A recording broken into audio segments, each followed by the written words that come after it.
जब पहुंचिए द्वारे तो कहे होली बाबा के पापा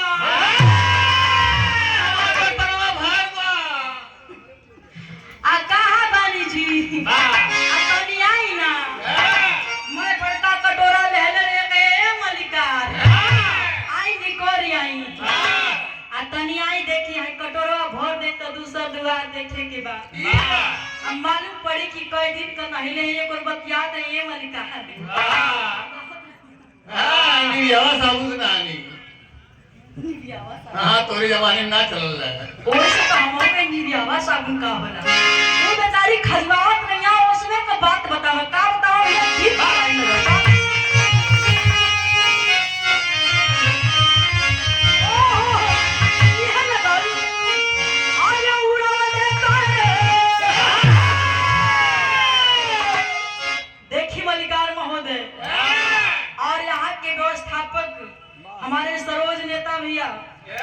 और भी हमारे गुलाब भारती भैया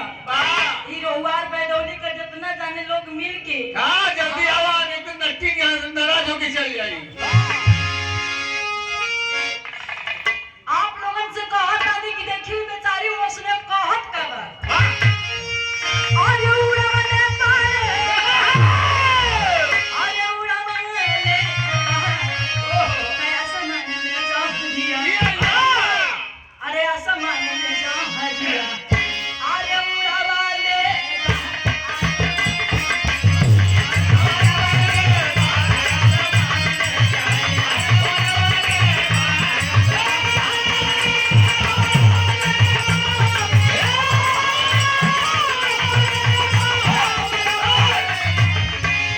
पूरा नाम है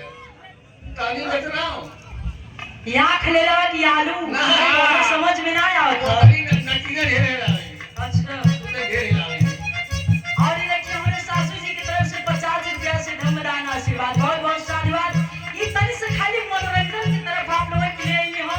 ये हमारी खुशी हो कि आज हमारे संत रैदास कबीरदास संत रैदास गुरु महाराज जी का जन्मदिन है वो खुशी में तनी से नाच लेती भैया अरे जब ले हम तो पाखंडवाद में अनहराई रहली ना लौकर तो 9 दिन जगनी न चली जब तो हम जाग गए अपने इतिहास को जान गए हैं तो काहे ना एक पल करे खुशी में नाच ले गा ले भैया ने काम रहेगा कह गई उड़ावा दे तारे उड़ावा दे तारे उड़ावा दे